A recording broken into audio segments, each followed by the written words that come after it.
go. Ready, y'all guys?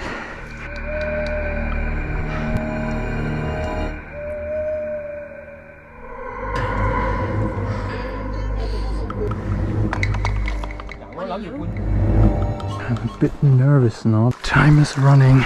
It's getting dark. You will always remember this as the day that you almost caught Captain Jack Sparrow.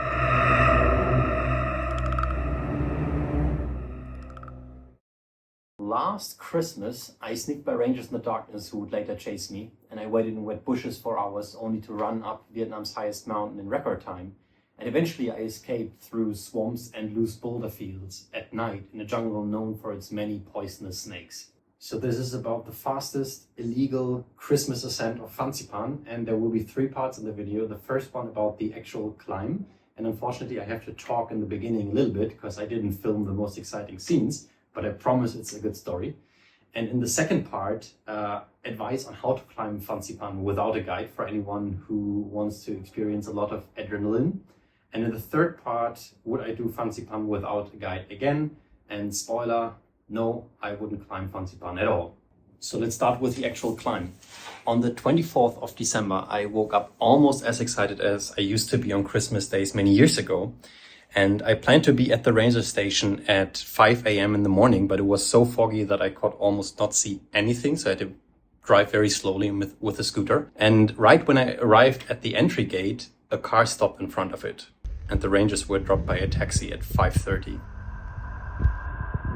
So I froze in the darkness, hoping they would not see me. The rangers went inside the building and sat at the windows that were overlooking the entrance area, which was illuminated from the rooms. After hiding behind this pillar for a while, I thought, okay, I just give it a try, and if they catch me, I'll play stupid and say, oh, not open yet. So I slowly walked on the side and sneaked by the rangers, who were only 10 meters away. While I knew from Google Street View where the stairs of the trailhead were, my main concern was that they had maybe motion sensors or docks, which they luckily didn't. That was exciting. I really had to hide from the guides and sneak in. And now I'm on the trail. Since it's still too dark, I will wait here in the bushes. Nautical twilight is at 6:48, which is in 40 minutes. So I'll wait until then, and then I'll start the ascent.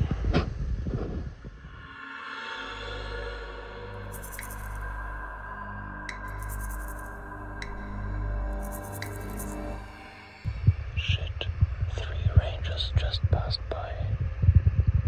If they had actually seen and came chasing me, or if it's their routine, I don't know. But now I knew that there are not only rangers behind me, but also in front of me. And if I started now, it would have been very clear that I'm an intruder, as the national park didn't open yet. Unfortunately, this meant waiting in the bushes for 3 hours, getting hungry and cold, before I could finally start.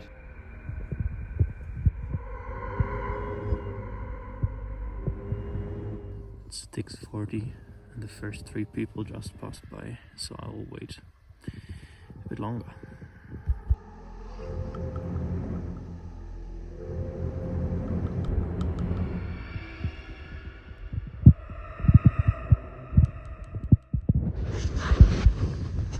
It's 8:30 now and a few people passed by. Well, there are more people coming. That's good. Maybe I should wait a bit longer so they are well ahead of me, because I think I'll take them over. So I will start my warm-up now, because I'm quite cold.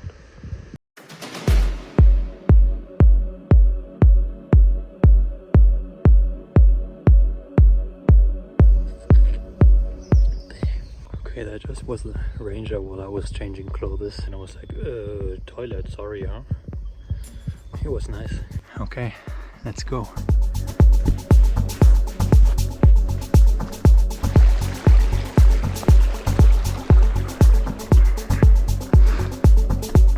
I have a friend who worked in tourism some years ago and gave me the contacts of some guides. So prior to the climb, I was in touch with some of them. And apparently, information travels quickly along the trail. Because only 14 minutes after I started to run, I received a text message from my friend.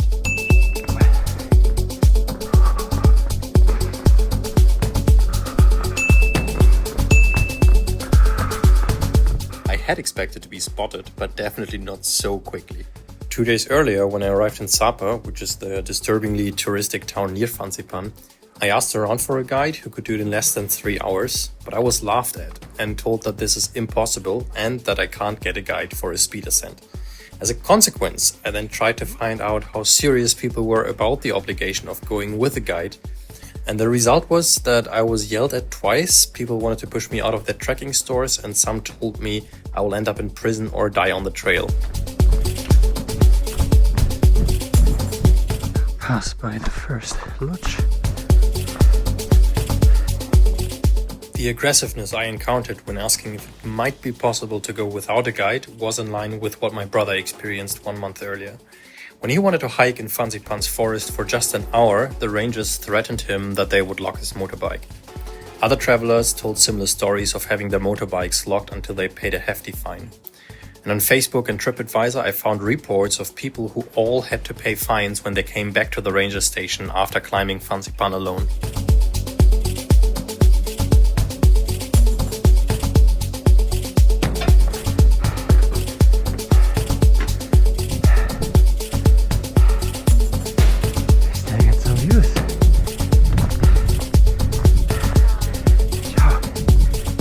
I had all these weird things in mind, but I did a mistake at the motorbike rental the day before, because I asked them how much gas they think I'll need to go to Fansipan and back. They asked if I already had a guide, and I tried one last time, like, do I really need one? And then they only looked at each other, and the lady instantly started calling someone, and I only understood the words no guide and ID.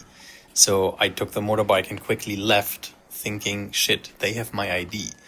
But at least I gave them an expired one, so worst case I would not have picked it up.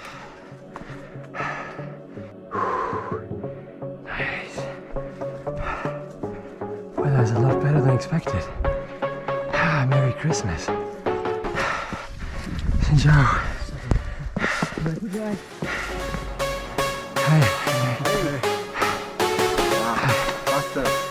Just before reaching Camp 2, I got another message. And now it was getting serious.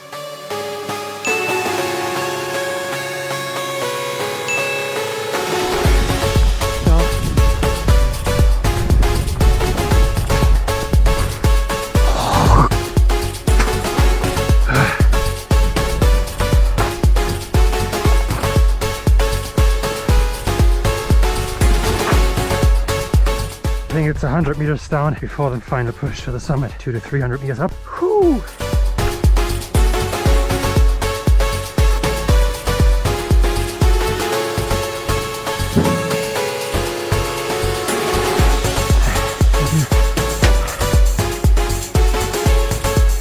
What the fuck? I don't know where the hiking trail is.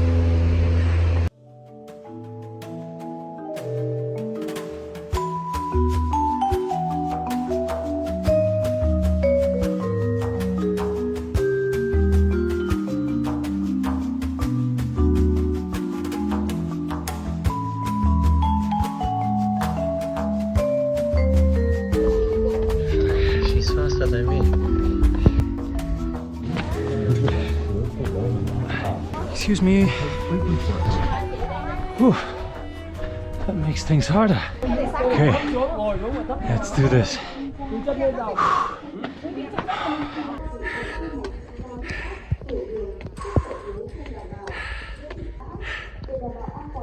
This is so fucked up. The direct way up to the summit is blocked. So I have to do a detour.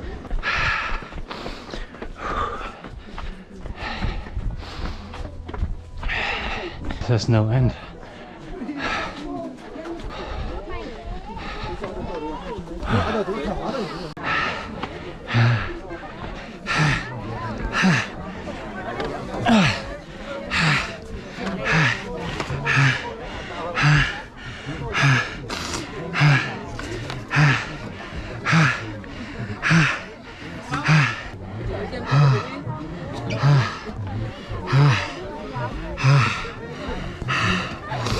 Two hours, 48 minutes. Fansipan in 2 hours, 48 minutes. I achieved my goal of climbing Fansipan in less than 3 hours, but it was a weird feeling as guides and rangers were walking around. I didn't feel like celebrating and just tried to hide while catching my breath. Merry Christmas from the roof of Indochina and Vietnam from Fansipan. I'm dead. Luckily, 2 Vietnamese girls invited me for lunch as I had eaten most of my food already while waiting in the bushes. I'm so exhausted. Look at this. Then it was time to get back into my wet shirt for the descent. Let's start the descent. I have cramps. Will be tough. Let's go. Whew. So this is my speed on the way back. Hallelujah.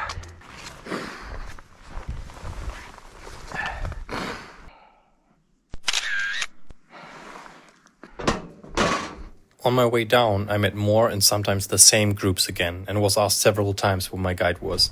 Ciao. Where is your guy? Waiting in... Is it camp 1? Oh yeah. Down camp. Yeah, I rushed up. Oh yeah. I told him I go up, we meet down. By now, it was obvious that my guide was not behind or in front of me. Sleep up at the top? Well, Or the base camp? Oh yeah, okay. you guys? Yes. Oh, I'm going down. You did it in a day? Huh? You did it in a day? 1 day. One day? 2 hours, 48 minutes. 2 hours, 48 minutes? Yeah. Good for you. How did he do it? Huh? 48. That's awesome. Yeah. I'm a bit done now. One female guide started calling someone and the only words I understood were "no guide."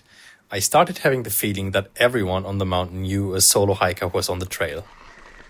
How many hours you walking? Start driver.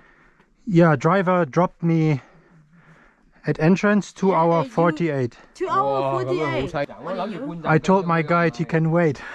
My friend, Yeah, go ahead, go ahead. go together, my friend. Oh, you're faster than me. Then 2 kilometers before the exit, I did one last rest and 2 guides passed by. I'm relatively sure they reported to the rangers that the solo hiker they are waiting for will soon be The there. hardest part is yet to come. Getting out. It's already past sunset, so now it will get dark very quickly. That's where I waited this morning, 3 hours. No, behind this one, yeah. Whoa, whoa, whoa, what is this? Whew.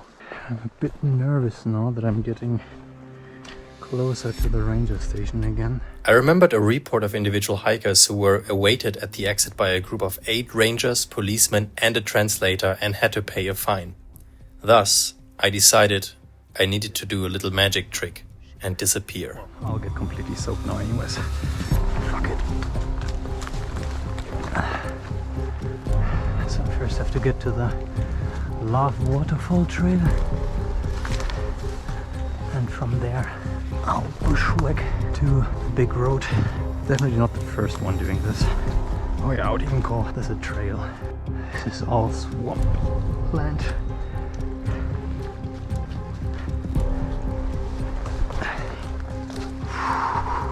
Time is running. It's getting dark. Shit. Okay, this again looks something like a trail. I just hope there is no ranger patrolling for the last visitors. Okay. I found the trail.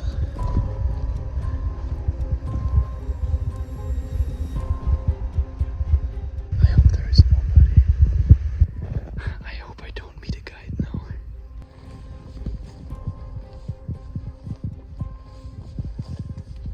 This looks good enough as a trail. The final meters up to the road were the hardest ones. It was almost completely dark and I had to scramble up a steep wall with huge loose boulders. But I was too concerned to switch on any light. As I couldn't see where to put my feet, I had to scan the rocks in front of me with the sticks. And only afterwards I learned that the forests around Fansipan are known for its poisonous snakes. So now I think it's just uphill, but I think it will be very steep. And I can see less and less. Should be fairly close to the street. And I can hear that. Ah, okay, I can see the electric wires. It's maybe 50 meters higher. You can barely see anything. It looks as if people put bamboo to block the way, so I guess I'm on the right way. It's just that I can't see the ground, and either it's muddy or there are just holes. I'm so close, but it will probably take me still another 10-15 minutes. Whew. Made it. I was quite relieved when I reached the road, and now the only possibility of catching me was when someone waited at the parking. And that's exactly what happened. When I walked towards the parking, I saw a ranger sitting at the entry. So I continued walking down the road as if I have no intention to go to the parking area, and luckily I found a second concrete path going up. But right next to my motorbike there was a little house where I could hear at least 4 different voices, and in my paranoia I thought these are probably rangers waiting for me. So I put in the key into the motorbike, but I didn't start the engine, and I pushed the bike down that concrete ramp, and with every turn the wheel made beep, beep. And I was sure that at some moment someone will shout "stop!" So I was ready to switch on the engine at any time, jump on the bike and escape. Luckily they didn't hear me, and after rolling down the road for a few turns in complete darkness, I first switched on the headlamp, and then I started the engine, put on the helmet, and I drove back to Sapa, realizing that this was probably the most nerve-wracking Christmas I've ever had.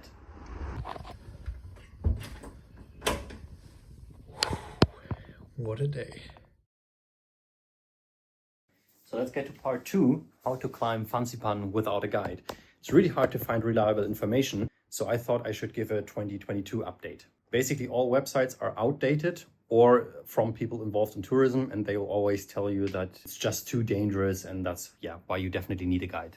I couldn't actually find any official rule saying that there's an obligation to take a guide, but I guess that's due to my lack of Vietnamese. The big question, is Fansipan a very dangerous mountain? The simple answer is no. Objective dangers are relatively low. The trail is neither very exposed nor technical. Except for some saddles or behind hills, I mostly had mobile connection, and there were a lot of people on the trail, even in low visibility weather in December. In sunlight, it's practically impossible to lose the trail if you always follow the biggest path and have a GPS device or mobile phone with you. And unless you slip and bang your head, I honestly don't know how you can possibly die from the hike itself. But obviously you can easily twist an ankle, and the ground can be very slippery when wet. And I'm saying this with quite a lot of hiking experience around the world, so as always, everyone needs to consider their abilities. Actually, you can evaluate the climb by yourself, because whenever the trail was getting slightly harder, I started the GoPro, so all difficult sections are in this video. I think there are 2 ways to climb Fansipan without the guide. The first one is get inside the national park at the main entrance before 5 a.m. and immediately start hiking with red light on. And don't stop at Camp 1 and the base camp, as rangers might be at those camps. If you want to be safe, wait in the bushes until the first groups pass by and just follow them. I had the advantage that I moved fast, so whenever they asked me where my guide was, I could just tell them he's behind or in front of me and continue running. The second option is to find alternative ways into the park, ideally on the west of the ranger station, and then to meet the main trail a few hundred meters behind the ranger station. For your planning, use topographic maps and the 360-degree view on Google Street View to get an impression of the landscape. Because down from the street, it's a relatively steep slope down over sometimes loose boulders and relatively dense vegetation. Then try to follow streams and use offline maps like Komoot, Maps.me, or AllTrails. You will want to do this in sun or at least twilight. I can't recommend doing it in complete darkness. And please make sure not to break trees and cause as little damage as possible to any kind of vegetation.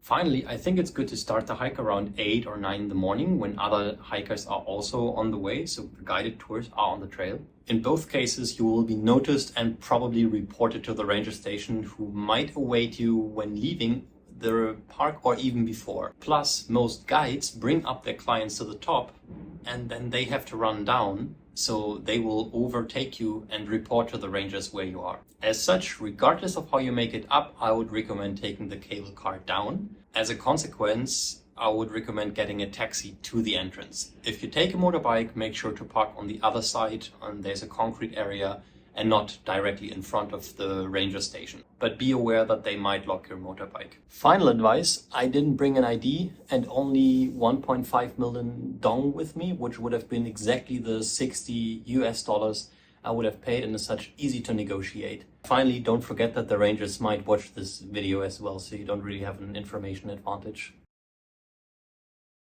Now that I gave all this information, probably no one wants to do it, which is good. And I also don't want to make a call to do illegal things, because in fact, I wouldn't recommend climbing Fansipan at all. Just not the way how I like to experience mountains. I mean, it's a good story now, but I simply couldn't enjoy it. I was quite happy when I reached my goal of climbing Fansipan in less than 3 hours. But since we all know since Into the Wild, happiness only real when shared. And at that time, I was too afraid to share it with anyone. For me, the climb of Mount Fansipan literally was the peak of how I want to climb mountains versus how others want me to climb mountains. As a consequence, Fansipan marks the end of my attempts to climb mountains, go hiking in Southeast Asia. I'm not compatible with hiking rules here. My frustration doesn't only come from Fansipan, of course. The past 2 years I traveled around Asia and tried to climb mountains in almost every country. But most of the time it was a pain in the ass, mostly because of 2 factors. First of all, information is not made available to individual hikers, or worse, they are sometimes even lied to. I had guides lying to me even about water sources. I saw guides lying to their clients that the trail conditions ahead are good and they continue walking only so they are paid for 1 or 2 more days. I had to wait for guides who were far too slow for me. I had national parks trying to scam me and rangers telling me that I want to do is impossible and that I better stick to the normal itinerary in a guided tour. As in the case of Fansipan, everyone tries to scare people by claiming the entire mountain to be too dangerous. Instead, you could educate tourists about potential dangers, difficult sections, and trail conditions. And for me, sharing information is also part of a community. It's part of my understanding how we treat each other when we go to the mountains. But in the past years, I was yelled at, ignored, insulted, threatened, and mostly just left alone with a simple desire of experiencing nature in my way. And the second big argument is that in most countries in Southeast Asia, guides are mandatory now, which often goes along with hiking in groups. And the list of arguments against mandatory guides is quite long for me. I like the absolute freedom, the feeling of achieving something by my own strength and capabilities in a team or alone. I want to hike and run at my own speed. I want to stop where I want to stop. I want to follow weather conditions and not a fixed schedule. I want to have quietness. Sometimes I want to have solitude. Sometimes I want to share the experience and a Gipfelschnaps with a good friend. I also like to have a community of fellow hikers and people I can trust if sometimes things go wrong. And I don't have all of this in Southeast Asian mountains because everyone thinks it's completely normal to go with guides who will take care of you. And trekking companies always ask me, who's responsible for you? And I always answered, me. The only person who could ultimately be responsible for me is me, but they never understood what I meant by that and mostly looked at me in anger. And finally, I don't like to pay for a service which I don't want to have. At Fansipan, the best price I negotiated was $56, which included the $16 for the permit. There are obviously also many good arguments in favor of taking a guide, but I think there are few arguments to make them mandatory. And don't get me wrong, I absolutely respect the job of a guide, and I think they do great work and they enable people to enjoy nature who might otherwise not be able or willing to do so. And I have friends who work as guides and I'm happy about every dollar they earn. But with an obligation, also guides who do a bad job will be employed, and this is particularly problematic in countries where basically everyone can be a guide. And I don't accept the point that it's necessary to create jobs, because usually it's not the case that there weren't any guides if there wasn't an obligation. Many people like to trek with guides, and in many countries it's a huge industry, and it's great that you have the possibility of taking a guide. I just prefer a self-determined approach where you have to assess your own capabilities and make your own decision. If Fansipan was allowed with guides, I think a lot of tourists would still take one. However, I also know that humans are not always smart, often irrational, and that some people have no idea about hiking. So instead of making guides mandatory, I think the following measures make sense. First, a regulation of trekkers in protected areas via permits. Second, improved training of trekking guides. Then third, the option of assessing well-trained licensed guides. And as a national park, I mean, you can make a guide the default choice when people get the permit. Provide information about why you would recommend them to do so and about potential dangers, but allow people to opt out. And if you want, ask for proof of experience. Fourth, provision of up-to-date information about trails and weather conditions and difficulties. Fifth, warning systems for all trekkers and the cabins, the tea houses, in case of bad weather, for example via SMS that you register when you get the permit. Lastly, sixth, reliable search and rescue. For me, it means that unless rules are changed, I won't plan any further hiking trips in Southeast Asia. And it actually makes me realize how amazing hiking in Europe is. Until recently, I would have recommended Nepal as a hiking destination, but they introduced a law now that makes guides mandatory in most regions. So I'll have to find other places to experience real adventures. Places where my main concerns are objective dangers and difficulties, and not that. This is the day that you will always remember as the day that you...